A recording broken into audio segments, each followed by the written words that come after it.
Hello everyone, welcome back to our channel Login Assist. In this guide video, I will show you how to get Shein coupons. So if you want to get the Shein coupons, it is actually very simple. First of all, open the Shein application on your device. So in the Shein app only, you'll be able to get the coupons that you can use in order to get the discounts. So for that, tap on the Me icon that you can see at the bottom right corner of your screen. Now once you do that, you'll be led to this kind of interface. At top, you'll be able to find the section for coupons, points, wallet, gift card, etc. Tap on this option coupons that you can see at first. Now you'll be able to see all of the coupons over here.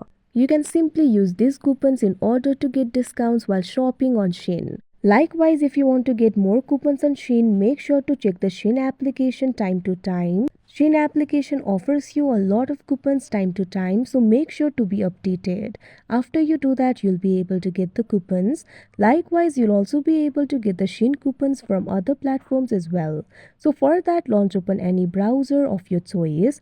Now if you simply tap on the search bar and search for the Shein coupons, you'll be able to see various results over here. You'll be able to see various platforms that gives you the Shein coupons. So like this, you'll be able to get the Shein coupons. So that is how you get coupons on Shein. I hope you found this video helpful. Thank you for watching. Make sure to like, share and subscribe to our channel.